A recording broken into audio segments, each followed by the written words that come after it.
the shooter will never be famous. No one cares about him. But a lot of people do care about the 65-year-old mother who charged a mass shooter and saved 6 lives.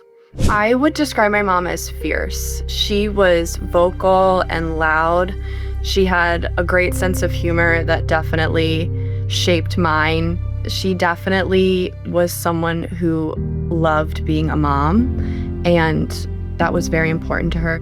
She was also an incredible activist. Just like how she showed up for me, my mom was willing to show up for anyone who needed to be represented. So she was just a very loving and empowered person. The day of the shooting was a normal, typical summer day for me. I was working and I had seen my mom about 2 days prior. We had gone out to dinner and I got a phone call at around 2:45 from a family friend, and she said these words that kind of are etched into my brain as words I hate to hear now, and it's, "Have you heard from your mom recently?" She said, "There's been a shooting downtown." I got off the phone with her and dialed my mom. The phone just rang and rang and rang, and once it went to her voicemail, I remember looking at my assistant across the room from me, and I said, "My mom is dead." And she kind of was like, "What?" I'm like, "I need to go. My mom needs me. I think she's dead." And I just ran out of work. I got in my car and I start driving to her office. My mom was a journalist and editor at the Capital Gazette newspaper. There was a person who had a vendetta against the newspaper. He held on to that hatred in his heart for many years and plotted a plan to try and kill as many people as possible at the newspaper. On that day, June 28th, he was actually under the impression that there was going to be a community gathering of politicians and constituents, people interested in speaking to politicians, and the entire staff of the newspaper. Fortunately, no one from the public was in her offices that day.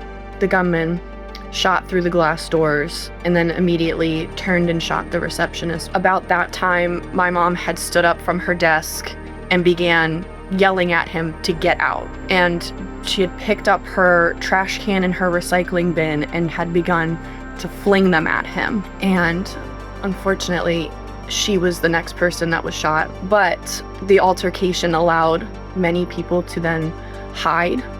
So while 3 more people were killed that day, these 6 survivors do attribute their survival to my mom's actions of trying to stop him. For a while, I held some resentment to my mother's final moments. Maybe she could have survived if she had hidden under her desk, or maybe she could have run past him, but we'll just never know. So instead of resentment, that did allow me to find comfort in the fact that her final moments were heroic and she saved lives. She refused to go down without a fight, and I'm so proud of her. Being thrust into the public spotlight was not something I had ever expected in my life. It was pretty shocking to basically see myself crying on the front page of newspapers. This was worldwide news. We saw it all over the place. I had people contacting me that I hadn't spoken to in years. We were receiving cards from strangers. It was amazing to have the community support, and like her funeral had like 700 people, but it suddenly we lost a lot of privacy. Not only were grieving our mom, but there was this community who was grieving our mother as well. And it was tough to have to share those moments. I was in a pretty dark place for a long time where I was like, if my life is without her, I don't know if I want to live this life anymore. It was a constant battle to live on in her memory and not allow what someone else did to my mom to destroy my life. What assisted me the most in allowing myself to come to terms with the shooting was moving away from home and just trying to put distance between myself and my hometown because now I saw it as the place where my mom died. The shooter will never be famous. No one cares about him. But a lot of people do care about the 65-year-old mother who charged a mass shooter and saved 6 lives. We are seen. Are you?